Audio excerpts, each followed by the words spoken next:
24 juillet 1930. La divine volonté est un mouvement continu dans notre être divin. Le prodige du moment où la divine volonté œuvre dans la créature. La satisfaction de Dieu. Mon pauvre cœur se trouve pris entre deux insurmontables puissances.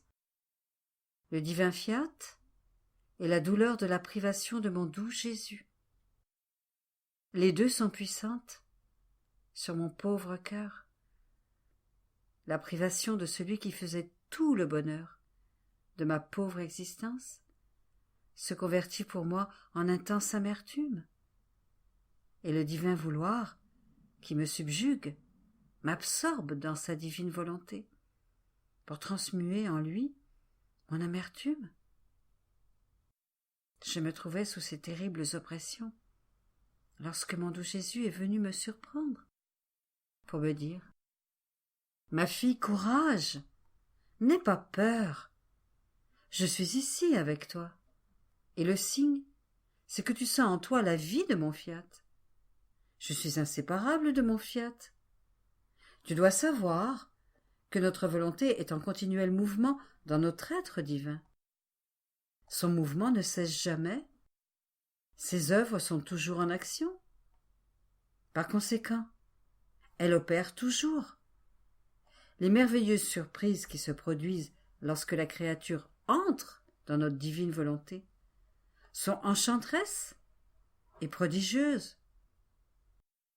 Lorsque la créature entre, notre vouloir s'approche de la créature. Et il s'en approche au point de remplir complètement la créature. Et comme la créature n'est pas capable de l'embrasser entièrement, ni de le contenir tout entier en elle, notre vouloir déborde au point de remplir le ciel et la terre, de sorte que l'on voit que la petitesse de la créature enferme une divine volonté qui maintient son mouvement incessant et ses œuvres en action dans la créature. Il n'existe rien de plus grand, de plus saint, de plus beau, de plus prodigieux que l'action de mon vouloir dans la petitesse de la créature. Lorsque mon vouloir est à l'œuvre, étant donné que la créature ne peut pas l'enfermer totalement en elle, ni l'embrasser en totalité, puisque mon vouloir est infini, et qu'elle n'a pas la possibilité d'enclore l'immense et l'infini. La créature prend autant qu'elle en peut contenir, jusqu'à ce que mon vouloir déborde. Et lorsque mon vouloir déborde, on peut voir la créature sous une pluie lumineuse, de rares et diverses beautés intérieures et extérieures, qui font les délices de notre être divin, au point de causer notre ravissement, parce que nous voyons que la petitesse humaine, en vertu de notre fiat qui la remplit, est transmuée dans les beautés de nos divines qualités, lesquelles ont la force de nous ravir et de nous faire ressentir nos joies très pures et notre inexprimable bonheur dans la créature. Tu dois savoir que chaque fois que la créature appelle mon vouloir à agir en elle, comme une vie opérante, et se plonge en lui pour y demeurer submergé, cela nous plaît tant que tout notre être y contribue, et nous attachons à cette action toute la valeur que contient notre être divin. Plus encore, notre divin fiat a le premier acte de vie dans l'acte de la créature. La créature n'a été que participante. Par conséquent, puisque c'est notre acte, nous y mettons tout le poids de notre vie divine. Vois-tu maintenant ce que signifie accomplir un acte dans notre volonté? Ce que signifie multiplier les actes? Et comprends-tu combien grande est la perte de celle qui n'agit pas dans notre vouloir? 2 août 1930. Toutes les choses créées sont voilées. C'est au ciel seulement que tout est dévoilé. Œuvre et conditions nécessaires pour connaître les vérités. Je pensais aux nombreuses vérités que mon bienheureux Jésus m'avait dites sur la divine volonté et que j'avais mises sur le papier, uniquement par obéissance. Je pensais à ces gens qui, en les lisant, non seulement ne sont pas saisis par ces vérités, mais semblent les considérer comme des vérités auxquelles il ne faut pas attacher d'importance. J'en étais très troublée, alors que pour moi, ces vérités sont comme des soleils, plus beaux les uns que les autres, et capables d'illuminer le monde entier. Pour d'autres, c'est le contraire. Il semble que pour eux, ces vérités ne sont même pas capables de réchauffer le monde et de lui donner un peu de lumière. Je pensais à cela lorsque mon aimable Jésus me dit « Ma fille, ici-bas, toutes les choses, autant dans l'ordre naturel que dans l'ordre surnaturel, sont voilées. Il n'y a qu'au ciel qu'elles sont dévoilées, parce que dans la patrie céleste, il n'y a pas de voile, et les choses sont vues comme elles sont. Ainsi, là-haut, l'intellect n'a pas à travailler pour les comprendre, puisque d'elles-mêmes, les choses se montrent comme elles sont. Et s'il existe un travail dans la demeure bienheureuse, s'il est possible d'appeler vraiment cela un travail, c'est d'être heureux et de jouir des choses que l'on voit ouvertement. Ce n'est pas comme cela ici-bas. Comme la nature humaine est corps et esprit, le voile du corps empêche l'âme de voir mes vérités. Les sacrements et tout le reste sont voilés. Moi-même, le Verbe du Père, j'avais le voile de mon humanité. Toutes mes paroles et mon évangile étaient sous la forme d'exemples et d'images, et tous ceux qui venaient vers moi pour m'entendre avec foi dans le cœur, avec humilité et le désir de connaître les vérités que je leur manifestais, afin de les mettre en pratique, me comprenaient. Ils déchiraient ainsi le voile qui cachait mes vérités, et trouvaient le bien de mon action avec foi et humilité. Et vouloir connaître mes vérités était pour eux un travail qu'ils accomplissaient. Et avec ce travail, ils déchiraient le voile et trouvaient mes vérités telles qu'elles sont en elles-mêmes. Par conséquent, ils restaient attachés à moi et au bien que mes vérités contenaient. D'autres ne faisaient pas ce travail. Ils touchaient le voile de mes vérités et non le fruit qui était en elles. Ils en étaient donc privés et ne comprenaient rien. Alors, me tournant le dos, ils m'ont quitté. Telles sont les vérités qu'avec tant d'amour j'ai manifestées sur ma divine volonté. Pour faire que mes vérités brillent comme des soleils dévoilés, ce qu'elles sont, les créatures doivent faire leur part, parcourir le chemin pour les toucher, qui est la foi.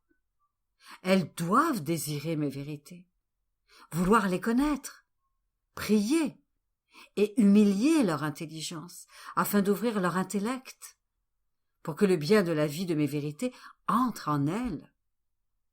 En faisant cela, elles déchireront le voile et trouveront les vérités plus brillantes que le soleil. Sinon, elles resteront aveugles et je répéterai les paroles de l'Évangile. Vous avez des yeux et vous ne voyez pas, des oreilles et vous n'entendez pas, une langue et vous êtes muets. Même dans l'ordre naturel, toutes les choses sont voilées. Les fruits ont le voile de la pelure. Qui aime le bien de manger le fruit? Celui qui fait le travail de s'approcher de l'arbre de cueillir le fruit et d'enlever la pelure qui cache le fruit. Celui-là aime le fruit et fait du fruit qu'il désire sa nourriture. Les champs sont voilés par la paille. Qui prend le bien que cache la paille? Celui qui enlève la paille prend le bien du grain pour former le pain et en faire sa nourriture quotidienne. Bref, toutes les choses ici-bas ont un voile qui les recouvre pour donner à l'homme le travail, la volonté et l'amour de les posséder et de les aimer. Or, mes vérités surpassent grandement les choses naturelles et se présentent aux créatures comme de nobles reines voilées dans l'acte de se donner à la créature. Mais mes vérités veulent le travail de la créature. Elles veulent les pas de la volonté de la créature qui s'en approche, afin de les connaître, de les posséder et de les aimer, ce qui constitue les conditions nécessaires pour déchirer le voile qui les cache. Lorsque le voile des vérités est levé, les vérités apparaissent dans la lumière pour se donner à celui qui les a cherchées. Voilà pourquoi certains lisent les vérités sur ma divine volonté sans comprendre ce qu'ils lisent. Plus encore, ils en sont confus. Il leur manque la vraie volonté de vouloir les connaître. On peut dire qu'il leur manque le travail pour les connaître. Et sans travail, on ne peut rien obtenir. Ils ne méritent pas non plus un si grand bien. Et moi, avec justice, je leur refuse ce que je donne abondamment aux humbles, à ceux qui désirent ardemment le grand bien de la lumière de mes vérités. Ma fille, combien de mes vérités sont étouffées par ceux qui n'aiment pas les connaître et ne veulent pas faire leur petit travail pour les posséder? Je sens qu'ils voudraient m'étouffer, s'ils le pouvaient. Et dans ma douleur, je suis obligée de répéter ce qui est dit dans l'Évangile. Et je le ferai, par des actes. Je prendrai de ceux qui n'ont rien, ou seulement un peu de mes biens, et je les laisserai dans leur misère noire. Parce que ces âmes, ne voulant pas mes vérités, et ne les aimant pas, les gardent, sans les apprécier, et s'enfuient. Et je donnerai plus abondamment à celles qui ont, car elles conserveront mes vérités comme de précieux trésors et les feront fructifier toujours plus. 12 août 1930. Le découragement redouble le poids des peines. Comment Jésus nous visite. L'amour est le premier moteur du premier acte dans tout ce que Dieu a fait pour les créatures. Mais la divine volonté a donné vie à l'amour. Je suis sous l'empire du divin fiat, le seul qui connaisse mes profondes blessures qui s'enveniment et se multiplient dans ma pauvre âme. Mon seul espoir est que seul le divin vouloir règne dans ces circonstances pénibles et malheureuses de mon existence ici-bas, et que ces circonstances précipitent mon départ vers la patrie céleste. Je me trouvais dans le cauchemar de ces amères souffrances, lorsque mon doux Jésus me dit « Ma fille, ne t'accable pas, car l'accablement engendre le découragement, qui redouble le poids de la souffrance, si bien que la pauvre créature se traîne péniblement sur la voie qu'elle doit suivre, alors que mon vouloir voudrait l'avoir volée vers la lumière infinie de ma volonté. Et maintenant, la souffrance. C'est moi qui te rends ces petites visites dans la souffrance. La souffrance est le voile, mais à l'intérieur se trouve ma personne, qui, cachée sous le voile de la souffrance, visite la créature. Et maintenant, les nécessités de la créature. C'est moi qui suis caché dans les nécessités. Je dispose les nécessités pour que je puisse faire les plus belles visites, afin de me faire le secours de ces nécessités. Ainsi, je visite les créatures non seulement en me faisant voir, mais de tant d'autres façons, que l'on peut dire qu'en chaque rencontre, en chaque circonstance, dans les grandes comme dans les petites choses, se trouve une visite que je me dispose à faire à la créature, pour lui donner ce dont elle a besoin, et pour qui vit dans mon divin vouloir, ayant ma résidence permanente dans la créature. Non seulement je la visite, mais j'agrandis aussi les limites de mon vouloir. Je continuais à suivre les actes du fiat suprême, afin de pouvoir suivre l'amour incessant et interminable de mon Créateur, avec mes actes d'amour. Et mon doux Jésus me dit, « Ma fille, si tu savais combien ton amour m'est doux, car c'est notre écho que j'entends dans ton amour, nos fibres divines, qui, élevant ton amour dans le nôtre, fait courir si agréablement ton amour dans notre amour, en nous disant « Je veux vous aimer, autant que vous m'avez aimé, et comme vous m'avez aimé, car je veux vous dire que je vous aime autant de fois que vous me l'avez dit. Nous en sommes si heureux que nous voulons que la créature soit la répétitrice de notre amour, et nous augmentons l'amour de la créature, au point d'entendre le doux son de l'amour de la créature, dans tout notre amour. Plus encore, la première chose qui a mis en mouvement le premier acte en tout ce que nous avons fait pour les créatures était l'amour. Et puisque sans notre volonté, notre amour aurait été comme un feu sans lumière, et que sans amour, notre volonté aurait été comme une lumière sans chaleur, ce qui a donné vie à notre amour a été le fiat. Par conséquent, ce qui nous a mis en mouvement était l'amour, mais ce qui a donné et donne vie à tout, c'est notre divine volonté.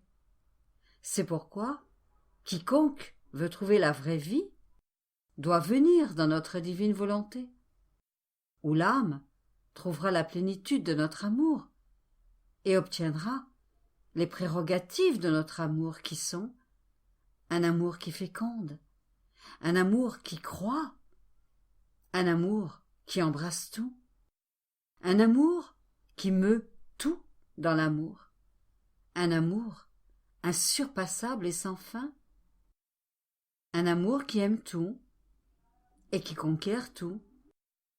Par conséquent, lorsque je t'entends courir d'une chose créée à une autre et placer ton je t'aime sur chaque acte de ma volonté, afin de revêtir les actes de ma volonté de tes je t'aime, j'entends le doux son de ton amour dans le nôtre, et je t'aime d'autant plus. Puis, il ajouta, avec un tendre accent, « Ma fille, notre amour pour les créatures est si grand que dans chaque acte qu'elle accomplit, notre amour court pour l'aimer, et notre vouloir court afin de former la vie dans son acte. Ainsi, pour chaque pensée que la créature forme dans son esprit, se trouve un acte d'amour que nous lui envoyons, et notre volonté se prête à former la vie de sa pensée. Dans chaque parole qu'elle prononce, dans chaque battement de son cœur, dans chacun de ses pas, se trouvent autant d'actes de notre amour qui courent vers la créature, et dans lesquels notre fiat se prête à former la vie de ses paroles, des battements de son cœur et des pas de ses pieds. La créature est ainsi pétrie par notre amour, et elle vit dans la douce tempête de notre amour. Par-dessus la créature, plane notre amour incessant, qu'il aime tant, et notre amour court rapidement, donner à la créature la vie de chacun de ses actes, même les plus petits. Aussi les créatures, savez combien nous les aimons, et combien nous sommes enclins à les aimer toujours, toujours, au point que nous ne laissons pas même une seule de ses pensées nous échapper, sans lui envoyer notre amour distinct et spécial. Ô combien elle nous aimerait, et notre amour ne resterait pas si seul, sans l'amour des créatures. Notre amour descend continuellement vers les créatures, et leur petit amour ne se dispose pas à s'élever vers son Créateur. Quelle souffrance, ma fille, d'aimer et de ne pas être aimée. C'est pourquoi, lorsque je trouve une créature qui m'aime, je sens son amour s'harmoniser avec le mien, et lorsque mon amour descend vers cette créature, son amour s'élève vers moi, et je lui envoie une abondance de grâce, de faveurs et de dons divins, au point de stupéfier et le ciel et la terre. 15 août 1930. La vie de la reine souveraine a été formée dans le soleil divin. Je pensais à ma céleste maman lorsqu'elle a été enlevée au ciel. J'offrais mes petits actes dans le divin fiat, en hommage à son honneur et à sa gloire, lorsque mon doux Jésus me dit « Ma fille, la gloire, la grandeur et la puissance de ma céleste maman dans la patrie du ciel sont insurpassables. Sais-tu pourquoi? Sa vie sur terre a été vécue dans notre divin soleil. Elle n'est jamais sortie de la demeure de son Créateur. Elle ne connaissait rien d'autre que notre volonté.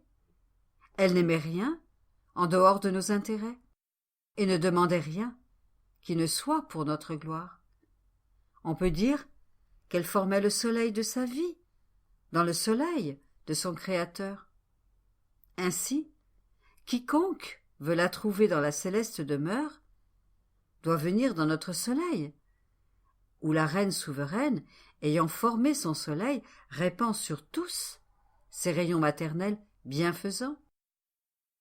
Elle est d'une beauté si radieuse qu'elle ravit le ciel tout entier, et chacun se sent doublement heureux d'avoir une mère si sainte et une reine si glorieuse et si puissante. La Vierge est la première et unique fille qui possède son Créateur, et la seule qui ait fait sa vie dans le soleil de l'être suprême. Ayant tiré sa vie de ce soleil éternel, il n'est pas surprenant que celle qui vivait de lumière ait formé son soleil éblouissant, qui fait la joie de toute la cour céleste. C'est exactement cela que signifie vivre dans ma divine volonté. Vivre de lumière et former sa vie dans notre propre soleil. Tel était le dessein de la création. Avoir des créatures créées par nous, nos propres enfants bien-aimés, dans notre propre demeure, les nourrir de notre propre nourriture, les revêtir de vêtements royaux et leur donner la jouissance de nos propres biens. Sur terre, quel père et quelle mère peuvent penser à mettre ceux qui sont nés de leurs viscères à l'extérieur de leur demeure? Leurs enfants, sans faire don de leur héritage à leurs propres enfants? Je crois qu'il n'y en a pas. Mais combien de sacrifices ne font-ils pas pour rendre leurs enfants heureux? Si un père et une mère terrestres sont capables de cela, combien plus le Père céleste? Il voulait et désirait que ses enfants restent dans sa demeure, pour les avoir autour de lui, être heureux avec eux, et les porter comme une couronne de ses mains créatrices. Mais l'homme ingrat a quitté notre demeure, rejeté nos biens, et s'est contenté d'errer à l'aventure et de vivre dans les ténèbres de sa volonté humaine. 24 août 1930. La divine volonté prend toutes les formes pour se donner à la créature. La création de l'homme, investiture du centre de l'amour et du divin fiat. Mon abandon dans la divine volonté continue. Je me sens absorbé par son invincible puissance, si bien que je ne pus que suivre ses actes. Je suivais ces actes accomplis dans la création, lorsque mon aimable Jésus me dit « Ma fille, l'amour de mon divin fiat pour les créatures est si grand qu'il prend toutes les formes afin de pouvoir se donner à la créature. Il prend la forme du ciel qui demeure étendu au-dessus de la créature. Et en demeurant perpétuellement étendu, mon divin fiat embrasse la créature de tous côtés, la guide, la protège et la défend, sans jamais se retirer, et demeure toujours un ciel pour son ciel dans le cœur de la créature. Mon divin fiat prend la forme des étoiles et fait doucement descendre son scintillement sur la créature pour la caresser de ses baisers de lumière et s'insinuer doucement pour former les étoiles des plus belles vertus dans l'âme de la créature. Mon fiat prend la forme du soleil pour irradier la créature de sa lumière et descendre dans les profondeurs de l'âme avec sa vibrante chaleur. Et avec la force de sa lumière et de sa chaleur, mon fiat forme les nuances des plus belles couleurs pour former le soleil de son fiat dans la créature. Mon divin fiat prend la forme du vent pour purifier la créature. Et sous son empire, en soufflant, il maintient allumée la vie divine et la fait grandir dans le cœur de la créature. Ma divine volonté s'abaisse à tout cela, et son amour est tel qu'il constitue la vie de tout ce qui peut servir la créature. Ma divine volonté en arrive à prendre la forme de l'air qui se laisse respirer, la forme de l'aliment qui nourrit la créature, et de l'eau qui étanche sa soif. En somme, il n'est rien qui serve la créature, où ma volonté ne se trouve pour continuellement donner à la créature. Mais comment la créature répond-elle aux multiples façons que prend mon fiat pour entourer la créature de ses formes d'amour, afin que si la créature ne reconnaît pas ma divine volonté d'une manière, elle la reconnaisse d'une autre, et qui, si ma divine volonté n'éveille pas la créature d'une façon, elle l'éveille d'une autre, afin de recevoir au moins un regard, un sourire de satisfaction, une invitation à la laisser descendre dans l'âme pour y régner, un merci de gratitude pour tant de folie d'amour. Ah, combien de fois ma divine volonté reste là, sans que la créature lui accorde la moindre attention. Quelle souffrance! Combien ma divine volonté en est transpercée! Mais malgré tout, ma divine volonté ne s'arrête pas. Elle continue, toujours, et elle ne cesse pas, avec sa fermeté toute divine, de laisser courir sa vie divine dans toutes les choses créées, attendant, avec une invincible patience, celle qui doit la reconnaître et la recevoir, afin de former sa vie dans les apparences de la forme humaine de la créature, et compléter ainsi le règne de tout ce que nous avons créé. Après quoi, je suivis la divine volonté dans les actes de la création, et parvenu en Éden, où l'homme fut créé, mon toujours aimable Jésus ajouta: « Ma fille, la création de l'homme était le centre où notre fiat et notre amour se sont investis pour y tenir leur siège éternel. Notre être divin tenait toutes choses en nous, le centre de notre amour et le développement de la vie de notre vouloir. Avec la création de l'homme, notre être divin voulait former le second centre de notre amour, afin que notre fiat puisse développer des vies humaines avec son règne et son empire, comme il le faisait dans notre être suprême. Tu dois savoir que dans la création d'Adam, toutes les créatures ont été créées en lui. Toutes étaient présentes. Aucune ne nous échappait. Nous aimions toutes les créatures autant que nous l'aimions, et nous les aimions toutes en lui. En formant l'humanité d'Adam avec tant d'amour, le façonnant et le touchant de nos mains créatrices, formant ses os, déployant les nerfs, les recouvrant de chair, formant les harmonies de la vie humaine, toutes les créatures étaient façonnées et pétries en lui. Nous formions les os et étendions les nerfs de toutes les créations, et en les couvrant de chair, nous y laissions la touche de nos mains créatrices, le sceau de notre amour et les vertus vivifiantes de notre vouloir. En insufflant l'âme en Adam, avec la puissance de notre souffle omnipotent, des âmes ont été formées, dans tous les corps, avec la même puissance par laquelle l'âme fut formée en Adam. Vois-tu alors que chaque créature est une nouvelle création, comme si nous avions créé le nouvel Adam?